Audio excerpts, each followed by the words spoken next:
नमस्कार, आप देख रहे हैं एनबी न्यूज और मैं हूं आपके साथ योगेश पांडे। स्वागत है आपका उत्तराखंड के इस खास बुलेटिन में। मुख्यमंत्री पुष्कर सिंह धामी ने वैश्विक महामारी कोविड-19 से निपटने हेतु प्रदेश में स्वास्थ्य क्षेत्र और इसमें कार्यरत कर्मियों के लिए 205 करोड़ रुपए से अधिक के प्रोत्साहन पैकेज की घोषणा की है और इससे प्रदेश के 3,73,568 लोग लाभान्वित होंगे।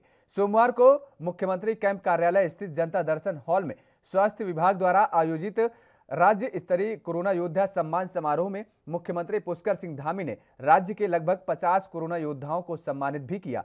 मुख्यमंत्री पुष्कर सिंह धामी ने कहा कि एक वर्ष से अधिक अवधि से लगातार कोविड-19 जैसी भयानक वैश्विक महामारी से लड़ाई में हमारे स्वास्थ्य क्षेत्र के अधिकारियों, चिकित्सकों, पैरामेडिकल स्टाफ, चतुर्थ श्रेणी और अन्य समस्त कर्मियों द्वारा दिन रात एक कर दिया गया और इसके साथ ही दिन रात मेहनत कर अत्यंत ही सराहनीय कार्य किया जा रहा है। उनके द्वारा समर्पण भाव से किए गए कर्तव्य निर्वहन को वित्तीय रूप से भरपाई करना संभव नहीं है, फिर भी राज्य सरकार द्वारा ऐसे कर्मियों को प्रोत्साहित करने के लिए प्रोत्साहन सहायता राशि प्रदान करने का निर्णय लिया गया है।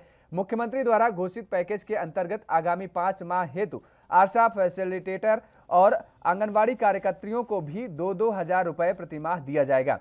स्वास्थ्य विभाग के ग्रुप सी और ग्रुप डी के कर्मियों को 3-3 हजार रुपए के साथ चिकित्सकों को 10-10 हजार रुपए की धनराशि प्रोत्साहन के रूप में दी जाएगी और इससे लगभग 61 हजार कर्मी लाभान्वित होंगे। इसके साथ ही 1120 आशा, फैसिलिटेटर एवं आंगनबाड़ी कार्यकर्तियों को एक टैबलेट भी प्रदान किया जाएगा। इन कर्मियों को कोविड-19 के दुष्प्रभाव से बचाने और इनमें रोग प्रतिरोधक क्षमता बढ़ाने के उद्देश्य से इन्हें आयुर्वेदिक और होम्योपैथिक किट भी वितरित की जाएगी।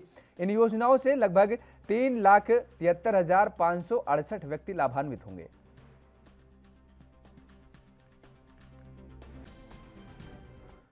उत्तराखंड सरकार ने कोविड कर्फ्यू को 3 अगस्त तक बढ़ा दिया है। हालांकि सरकार की ओर से कई रियायत भी दी गई हैं।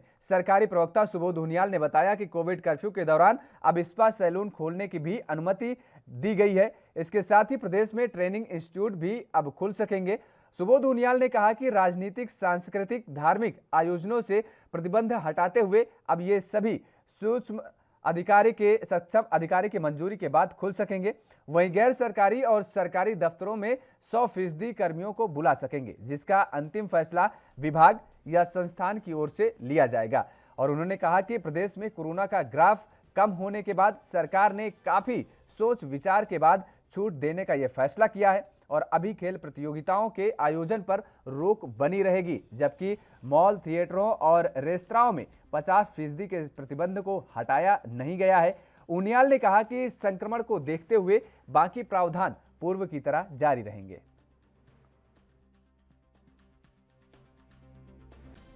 देखिए, आज सरकार ने फिर काफी मंत्रणा करने के बाद कोविड कर्फ्यू को 27 तारीख से 3 तारीख तक बढ़ाने का निर्णय लिया और इसमें काफ़ी शिथिलताएं दी गई हैं। जैसे मसलन सामाजिक और राजनीतिक और विभिन्न प्रकार की जो गतिविधियां थी जिन पर पूरी तरह रोक लगाई गई थी, अब वह सक्षम अधिकारी के स्तर से अनुमति पर उनका आयोजन किया जा सकता है। उसके साथ साथ जो सैलून और हमारे ये जो स्पा बंद थे, स्पा और सैलून को खोलने का निर्णय लिया है। होटल्स में भी और जो स्पा अलग सेपरेट भी हैं उनको भी खोलने का निर्णय लिया गया है। तीसरा महत्वपूर्ण निर्णय लिया गया कि जो पिछले विगत दिनों हमने सरकारी और गैर सरकारी कार्यालयों को 50% कैपेसिटी के साथ खोलने का निर्णय लिया था, उसमें अब 50% कैपेसिटी की बात को हटा दिया गया है। अब ऑफिसे स्वयं ही निर्णय कर लेंगे, चाहे तो 100% उपस्थिति के साथ भी ऑफिस खोल सकते हैं। हमारा सरकार के द्वारा लगाए गए प्रतिबंध को वापस ले लिया। तो उत्तराखंड में 3 अगस्त तक पाबंदियां जारी रहेंगी। आपको बता दें कि सरकारी प्रवक्ता सुबोध उनियाल ने जानकारी दी है ये कि कोविड कर्फ्यू में जिस तरीके से ये ढील दी गई है और लगातार क्योंकि जिस तरीके से कोविड के मामले कम हुए हैं, अब सरकारी और गैर सरकारी संस्थान दफ्तर भी खोल सकते हैं, लेकिन वहाँ के जो उच्चाधिकारी या सक्षम अधिकारी कहें वो इस बात का फैसला लेंगे और स्पा ट्रेनिंग इंस्टीट्यूट खोलने की अब अनुमति दे दी गई है। लेकिन कोविड कर्फ्यू में लगातार जो पाबंदियां थीं वो पाबंदियां जारी रहेंगी, कुछ ढील जरूर दी गई है। उत्तराखंड के मुख्यमंत्री पुष्कर सिंह धामी की अध्यक्षता में सोमवार को कैबिनेट बैठक होने जा रही है। बता दें कि सुबह 11 बजे से सचिवालय स्थित विश्वकर्मा भवन के पंचम तल में यह बैठक शुरू होगी। सूत्रों ने बताया कि बैठक में पुलिस कांस्टेबल और हेड कांस्टेबलों के ग्रेड पे, विवाद पर्यटन से जुड़े व्यक्तियों व्यवसायियों को राहत फंड और हेड मास्टरों को प्रधानाचार्यों के पदों में प्रमोशन में शिथिलता देने, फॉरेस्ट गार्ड भर्ती सेवा नियमावली में संशोधन समेत कई महत्वपूर्ण प्रस्तावों को हरी झंडी मिल सकती है।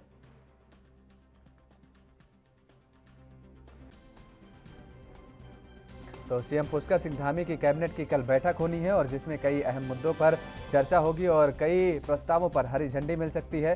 आपको बता दें कि पर्यटन से जुड़े व्यवसायियों को भी राहत मिल सकती है, ऐसा सूत्रों के मुताबिक जानकारी मिली है। और सीएम पुष्कर सिंह धामी की कल अहम कैबिनेट बैठक होने वाली है। ग्रेड पे सहित अन्य मुद्दों पर विचार हो सकता है और कई ऐसे मुद्दे हैं जिन पर हरी झंडी भी मिल सकती है मुख्यमंत्री पुष्कर सिंह धामी की।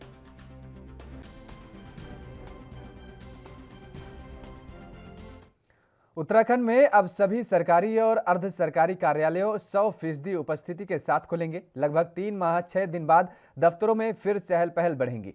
सोमवार को मुख्यमंत्री पुष्कर सिंह धामी की हामी के बाद प्रभारी सचिव विनोद कुमार सुमन ने ये आदेश दिए हैं। राज्य में कोरोना संक्रमण बेतहाशा बढ़ने पर सरकार ने 20 अप्रैल को आवश्यक सेवाओं को छोड़कर अन्य सरकारी और अर्ध सरकारी दफ्तरों में क्लास 3 व 4 के कर्मचारियों की उपस्थिति पहले 33 और बाद में 50% कर दी थी। विभागीय अफसर हफ्ते में इन्हें रोटेशन वार दफ्तर बुलाते थे। राज्य में अब कोरोना संक्रमण में काफी हद तक गिरावट आ चुकी है।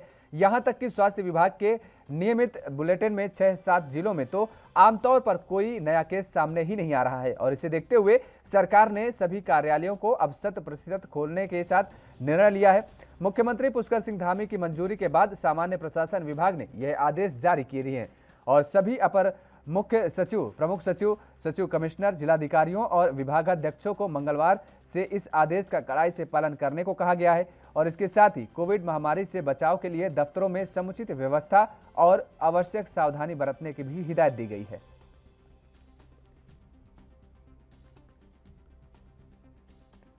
हाल ही में कांग्रेस ने उत्तराखंड नेतृत्व में कई परिवर्तन किए हैं, जिसमें प्रीतम सिंह धामी को नेता प्रतिपक्ष की जिम्मेदारी सौंपी गई है। नेता प्रतिपक्ष के पद पर आज प्रीतम सिंह धामी ने अपना कार्यभार भी संभाल लिए हैं और अपना पदभार संभालने के बाद नेता प्रतिपक्ष प्रीतम सिंह ने मुख्यमंत्री पुष्कर सिंह धामी से मुलाकात की। मुख्यमंत्री पुष्कर सिंह धामी ने नई जिम्मेदारी के लिए नेता प्रतिपक्ष प्रीतम सिंह को बधाई दी है। तो वहीं इस मुलाकात के दौरान प्रीतम सिंह ने लखवाड़ व्यासी परियोजना को प्रभावितों के विस्थापन का अनुरोध भी किया है, जिस पर मुख्यमंत्री ने जल्द निस्तारण का भरोसा भी दिलाया है।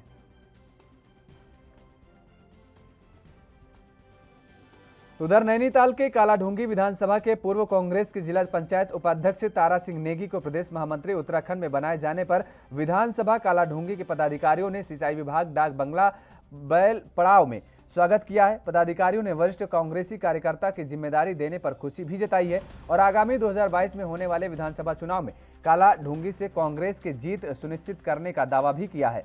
वहीं नवनिर्वाचित प्रदेश महामंत्री तारा सिंह नेगी ने कहा है कि 2022 में आने वाले विधानसभा चुनाव में पार्टी द्वारा जिसे भी टिकट दिया जाएगा उसकी जीत के लिए हर संभव प्रयास किए जाएंगे। कालाढूंगी विधानसभा में विकास की गति को जो थम सी गई थी उसे एक बार दोबारा सुचारू रूप से प्रयास निरंतर जारी रहेंगे।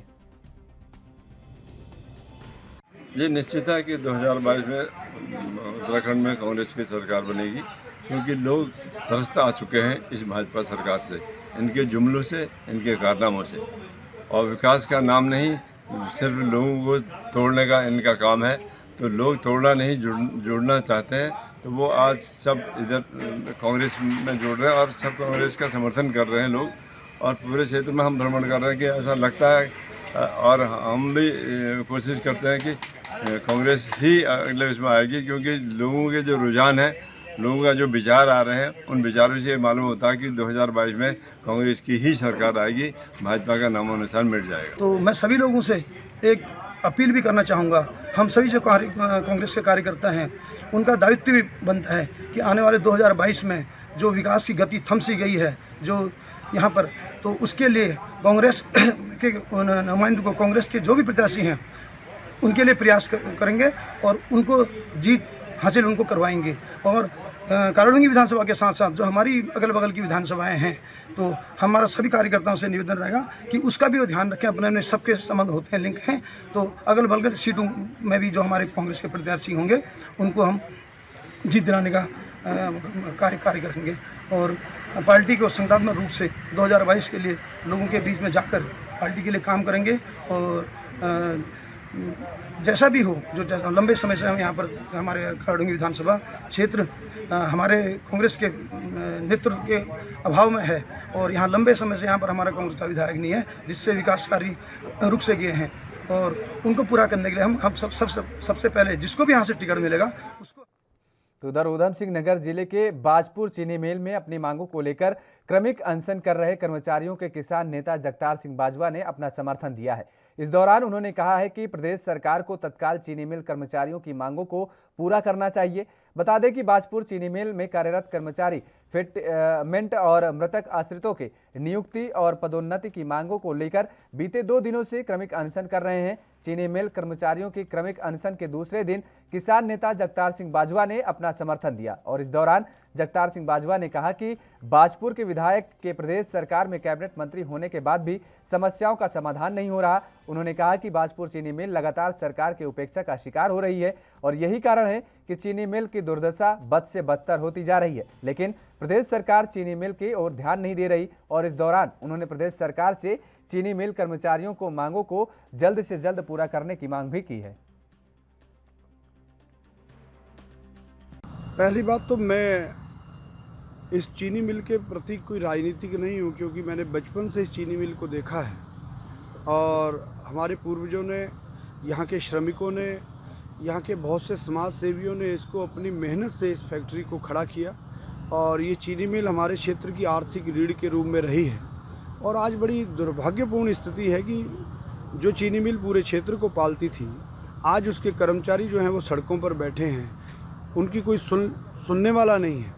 जबकि यहाँ पर लगातार पिछले 10 साल से कैबिनेट मंत्री हैं, तो मैं तो सीधा कहना चाहता हूँ उन्हें कि उन्हें जवाब देना चाहिए कि आप अपने आप को विकास पुरुष कहलवाते हो, तो ये जो मजदूर इस फैक्ट्री 11 सूत्रीय मांगों को लेकर सफाई कर्मचारियों का आंदोलन पर चले जाने के कारण बागेश्वर नगर में जगह जगह कूड़े के ढेर लग गए हैं, जिस कारण गंदगी व बदबू से महामारी फैलने की आशंका बनी हुई है। बागेश्वर नगर पालिका में आंदोलन सफाई कर्मचारी ने अपनी मांगों को लेकर राज्य सरकार के खिलाफ नारेबाजी करते हुए आक्रोश व्यक्त किया। उन्होंने अपनी मांगें पूरी होने तक आंदोलन जारी रखने का ऐलान भी किया। हड़ताल के चलते बागनाथ नगरी कूड़े के ढेर में तब्दील हो जाती है, और जल्द समाधान नहीं हुआ तो स्थितियां और विकराल हो सकती हैं। वहीं पालिका अध्यक्ष ने सफाई कर्मियों की मांगों को जायज ठहराते हुए कूड़े निस्तारण के लिए उचित कदम उठाने की बात कही है। तो नगर पालिका को सुझाव है मेरा कि जगह जगह ये इन्होंने ऐसे टाइम के लिए नगर पालिका ने, अब क्या है, कब तक इसी तकनीक पर कब तक निर्भर रहेंगे। हाइड्रोलिक जो मशीनें होती हैं जो कूड़ा उठाने वाली, वैसे हाइड्रोलिक कंटेनर लेने चाहिए नगर पालिका ने। और जगह जगह जहाँ पर हमारे कूड़े के स्पॉट हैं वहाँ पर हाइड्रोलिक कंटेनर होते हैं, लोग उनमें कूड़ा फेंकते हैं, और हाइड्रोलिक जो कंटेनर है वो लिफ्ट होके चले जाते हैं। ड्राइवर्स की हड़ताल तो है नहीं, लेकिन अभी जगह पे जो कूड़ा वाहन है, जैसे बाजार से जो कूड़ा उठता था जैसे शाम के टाइम पे, अभी 2 या 3 बार कूड़ा वाहन घुमाया जाए बाजार में, कूड़ा वाहन बाजार में घुमाया जाए। जो जितने व्यापारी कूड़ा स्पॉट पर फेंक रहे हैं वो कूड़ा वाहन पे फेंकें, जब तक उनकी जायज मांगों के चलते उनकी हड़ताल। रुकते हैं एक छोटे से ब्रेक के लिए। ब्रेक के बाद फौरन हाजिर होते हैं।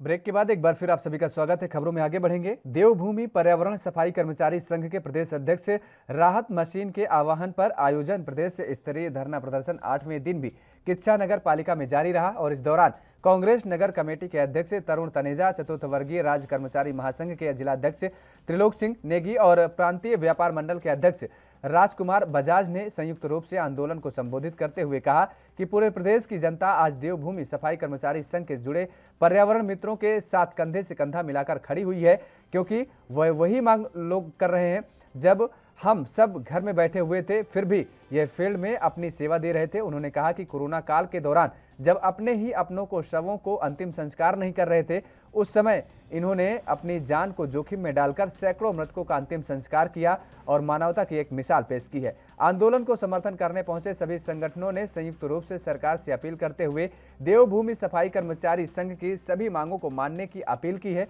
और उन्होंने कहा कि अगर सरकार ने इन मांगों को नजरअंदाज किया तो हम कंधे से कंधा मिलाकर देवभूमि सफाई कर्मचारी संघ की लड़ाई को लड़ेंगे। और उसके साथ ही कर्मचारियों ने आरोप लगाते हुए कहा कि शासन और प्रशासन हमारी आवाज को कुचलने का प्रयास कर रही है, लेकिन हम किसी भी सूरत में अपनी आवाज को दबने नहीं देंगे।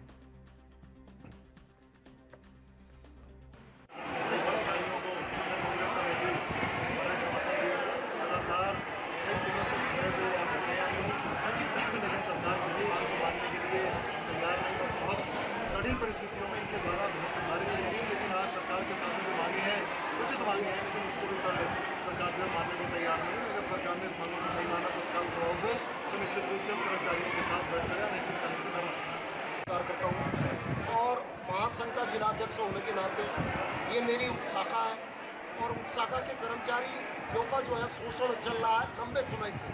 विगत मैं समझता हूँ 2 वर्षों से इनकी मांगें चल रही हैं और इन मांगों को लेकर जो है कई बार सरकार के साथ बातें हुई और सरकार ने इनको छला।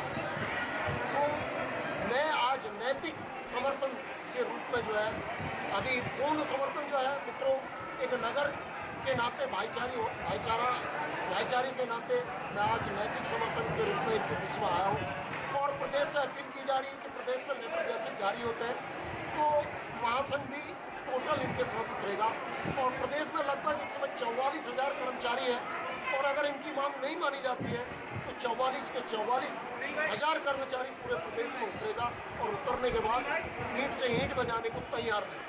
सफाई कर्मचारियों के साथ करना एक समर्थन दिया हमने और ये कहा गया कि सफाई कर्मचारी तब उनको याद नहीं आया जब इतना कोरोना काल में इतने लोगों की मृत्यु हुई, परिवार वाले इनके साथ नहीं रहे और ये लोग आया के उनकी चिताओं को जला रहे थे। तब कर्मचारी को नजर नहीं आ रहा था कर्मचारी, आज इनको वेतन के लिए जो दिक्कत आ रही है और लोगों से टैक्स ले रहे हैं, सब कुछ ले रहे हैं। इन कर्मचारियों का 9,000 रुपये में क्या अपना परिवार पालेंगे कर्मचारी? आज हम कर्मचारियों के साथ खड़े और समर्थन दिया है, उनको हमें कभी जरूरत पड़ेगी हम के लिए तैयार हैं। सबसे पहले तो इन सारे लोगों का जो हमारे समाज से और गैर समाज से जो हमारे भाई और हमारे संगठन में आए हैं तथा समस्त कर्मचारियों की तरफ से दिल से आभार व्यक्त करता हूँ। इसके साथ साथ मैं शासन को अवगत कराना चाहता हूँ कि कोविड जैसी महामारी जो पुनः आ रही है, इस महामारी में पिछली महामारी में जितनी लावारिस राशि थी वो सफाई कर्मचारी ने जलाई थी, किसी और ने उन्हें नहीं जलाया था, ना ही किसी शासन प्रशासन ने, ना ही किसी सचिव महोदय ने। आज सचिव विनोद कुमार सुमन जी से मैं कहना चाहता हूँ अभी महामारी आ रही है और वही काम फिर भी हम करेंगे। यदि हमारी मांगों का निस्तारण नहीं होगा तो अब किसी कोविड में मेरा कोई भी कर्मचारी पूरे प्रदेश का कर्मचारी कार्य नहीं करेगा और अपने कार्य को बैठ करके छोड़ करके ऐसे ही बैठ जाएगा जब तक हमारी मांगों को समर्थन। सावन के पहले सोमवार को नीलकंठ महादेव के श्रद्धालुओं ने जलाभिषेक किया। सैकड़ों की संख्या में पहुंचे श्रद्धालु के उद्घोष से नीलकंठ महादेव गुंजायमान होता रहा। मौके पर बिना मास्क के पहुंचने वाले श्रद्धालुओं को गर्भ गुफा में जाने की इजाजत नहीं मिली। मंदिर की ओर से श्रद्धालुओं को प्रसाद वितरित किया गया। मंदिर प्रबंधन ने श्रद्धालुओं से कोविड-19 के नियमों का पालन करते हुए मंदिर परिसर में पहुंचने की अपील की।